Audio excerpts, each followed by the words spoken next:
Hey everybody, it's Dale Earnhardt Jr., and Nationwide is proud to be sponsored by the Farm Bureau in your state. And did you know Nationwide is the #1 farm insurer in the U.S.? Being #1 allows Nationwide to provide products and services to meet the needs of the farmers of all sizes and types. They understand agriculture and can help protect you from the evolving risk of farming today and tomorrow. Get a quote today through a farm certified agent by going to farmagentfinder.com/Farm Bureau.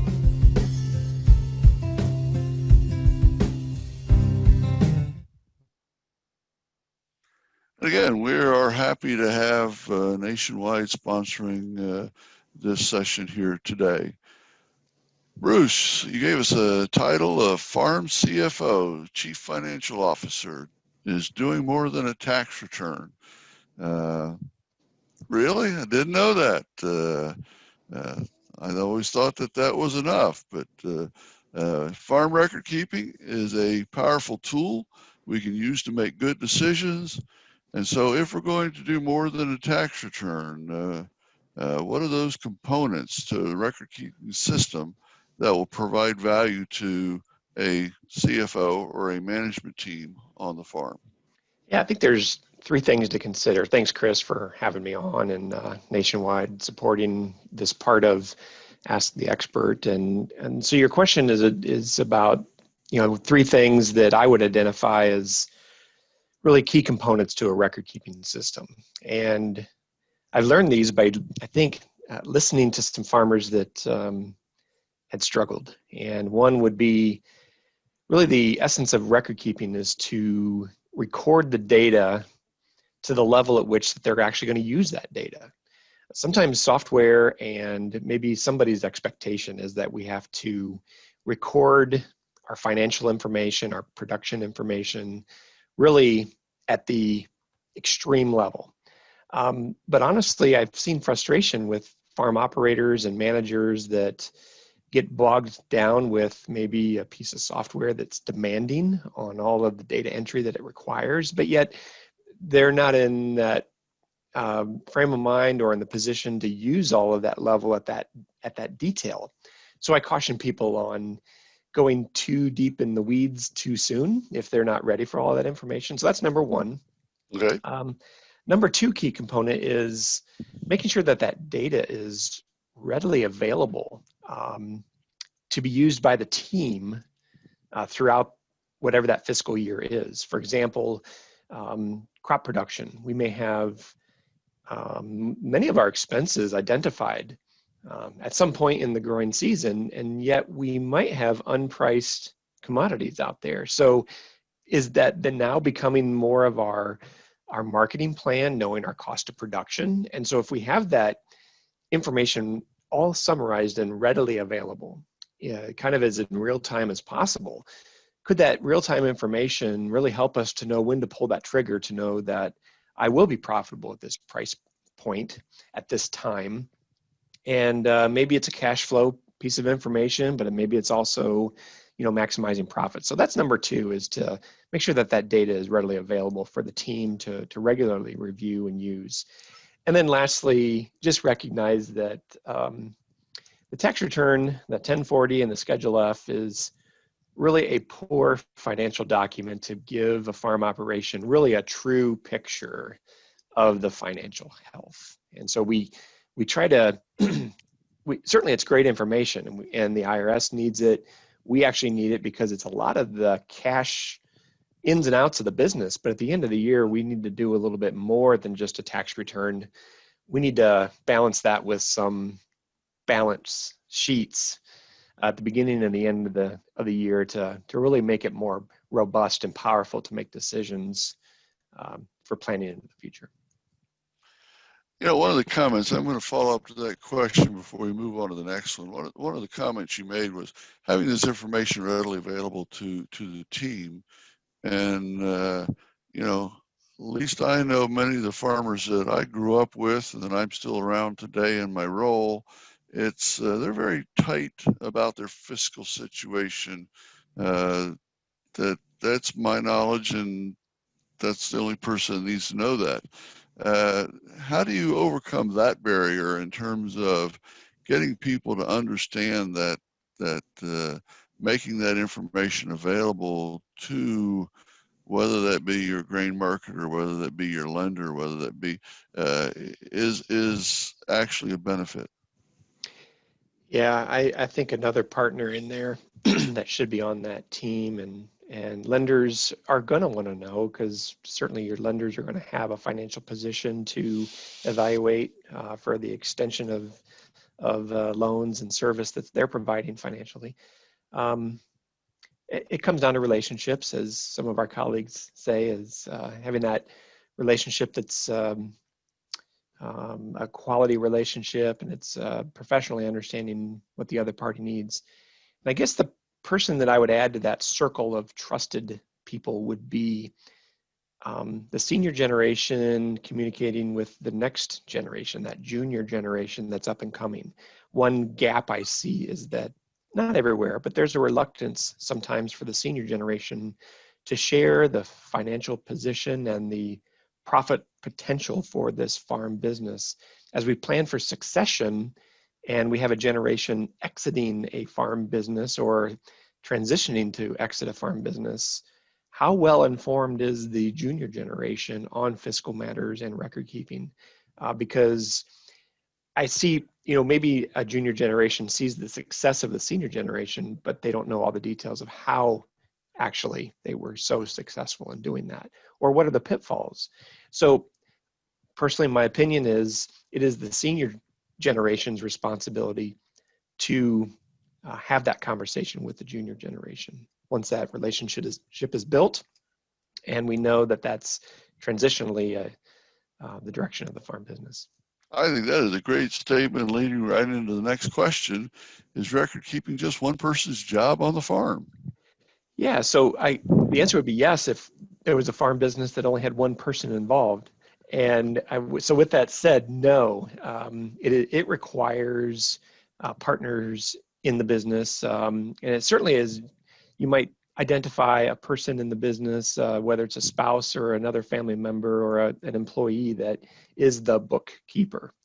And it is unfair for a farm business to lay that heavy burden of good record keeping on the shoulders of the bookkeeper, because it requires communication so that when a person is out making purchases or making sales, those transactions then can be recorded in a fashion that, hey, we may want to have that check split out between that landowner, our owned ground, our cash rented ground, our crop share ground, or we might need to split out certain expenses to either do billing or to do analysis of different aspects of the business. So it is not one person's responsibility, and it needs to be that form of communication that's regularly happening. I like that answer because, I go back to my own parents who farmed, and my mom told me, I probably wasn't out of high school very long. If anything happens to your dad, you're going to have to tell me what's going on fiscally because I don't have a clue. And so, it's interesting that communication never did happen, or at least that knowledge was never shared in my own household. But you coined the phrase in your title here, doing more than a tax return. Why do you say that? Yeah, because really there's a lot of effort that goes into the record keeping system to check that box at the end of the year and say to the IRS, I've completed my responsibility to file that tax return. And so income and expenses, we're reporting them in the framework of a 1040 and a Schedule F, or whatever schedule the business has. And essentially, it's really good information, but it leaves out a couple key components. And so if we just kind of shove ourselves forward just a nudge or a bit more and challenge ourselves to do a couple of extra steps, I think you can tell a much more accurate story of the farm business.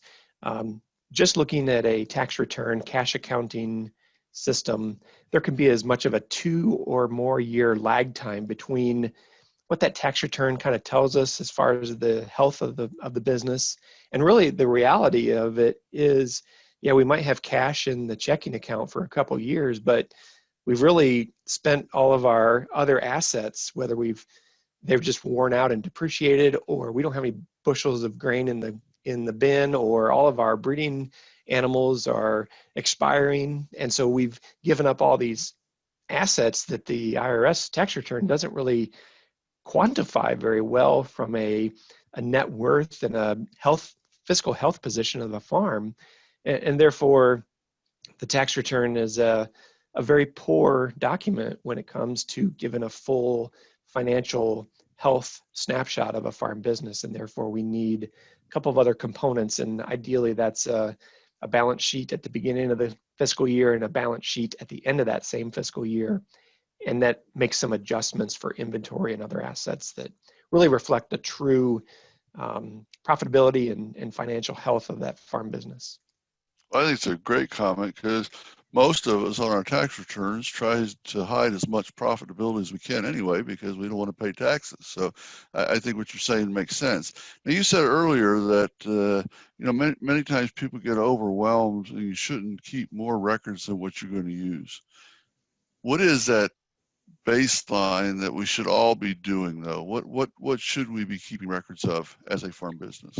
Yeah, I think certainly everything that's going to be looking at is the income and expenses. How are we selling or services that we're providing? Custom hire, any inbound dollars that are coming into the business, we certainly would be recording those. Expenses, of course, a wide array of those.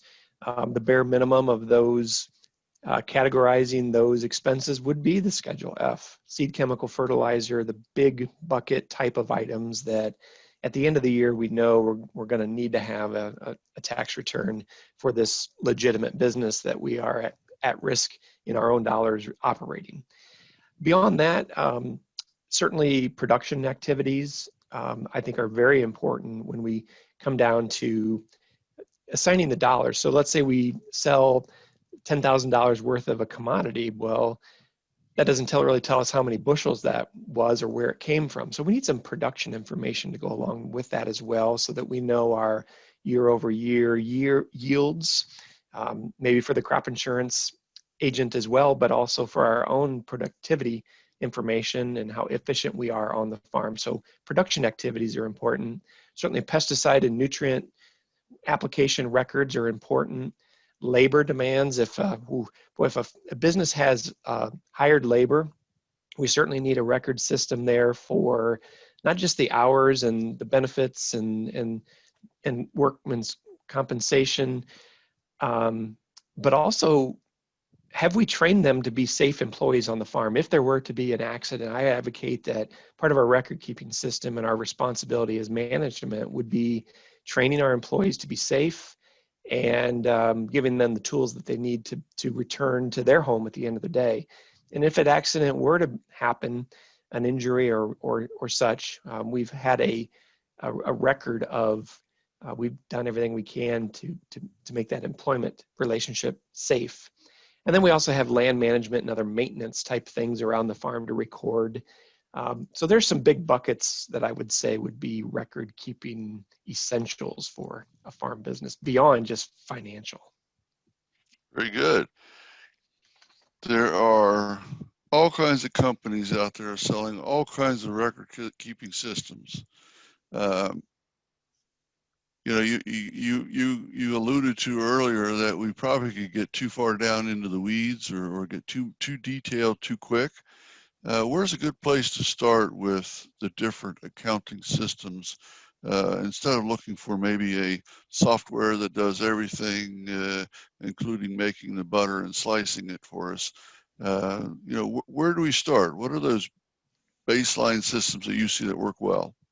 I think a farm should look at the system that they currently have and not necessarily have to make a change from one paper pencil to a spreadsheet or to a computerized system right away, but really kind of cleaning house a little bit and making sure our current system is that we're really capable of recording information the way we're operating right now.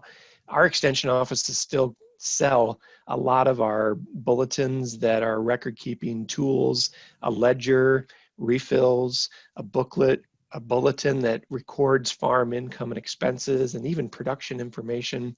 And so it doesn't require a computer to make really good record keeping systems. In fact, I'll tell you a story. I had a farmer in a class one time, and he had an office that had bifold doors and a lot of doorknobs along the one wall. He had Walmart bags hanging from the doorknobs organizing his record keeping system. And it was a quality record keeping system. At the end of the year, he knew where he stood, not just at the end of the year, but throughout the year.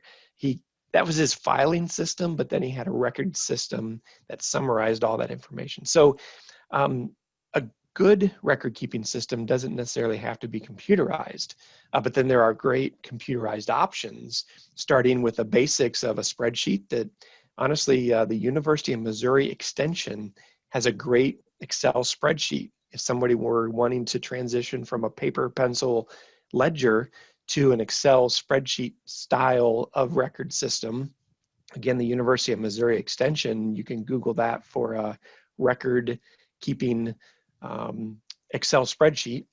Or you can then, a user could jump into using Quicken or then QuickBooks, and then a long list of commercially available farm record keeping systems that are out there for sale and do a very good job at various levels of detail. Good. And we have just a couple minutes left here. I'd like you to talk a little bit about what kind of support do we have from OSU Extension, and maybe just touch on some of the work that we're doing with FinPac in terms of even looking at those outstanding farm records and then being able to give them some decision aids through that. Right. Yeah. So when it comes to record keeping systems, certainly our bulletins that we have for sale is something that continues year to year. We also then support those that want to consider using Quicken as a financial computerized system that could be used to track farm record systems. I teach some workshops around Ohio with computers and labs that engage people with the computer right in a classroom twice a week for just 2 weeks. And we use a workbook, and this could be a workbook that somebody would download and use at home without having to attend a workshop. It is from Oklahoma State University, another OSU. Oklahoma State University has a great Quicken training manual. It's a self-guided tool. We use it in the workshop. It's a great way to step somebody through from the very beginning all the way through data entry and running reports. When it comes to once we shore up our record keeping system, and then we want to get into that analysis phase, many of our county extension offices have educators that are trained with software we call FinPac out of the University of Minnesota. And if the educator is not trained, then we have technicians that are available to help with, again, going beyond that tax return, taking that next step to do more than the tax return, to get into some financial analysis with FinPac, assist with those balance sheets, and doing some income statements and looking at really some farm financial standards. You might think of them as ratios and really a way to determine the vulnerable parts of a business, as well as the successes and maybe some areas that need to be worked on financially in the farm business. So I think there's a great deal of support that's available out there, and reaching out to a county office I would recommend would be step number one. Well, hey, Bruce, it's always a pleasure to have you on the stage here at Ask the Expert at the Farm Science Review, this year coming to you virtually. If people want to get a hold of you, if they have questions and they want to follow up, your email is? Clevenger.10, the number 1010, at osu.edu, or just searching for the OSU Extension office in Defiance County, Northwest Ohio. Very good. We will get that. We got it in the chat so people can copy that down if they're interested in following up. Okay, with that concludes this session. Thank you.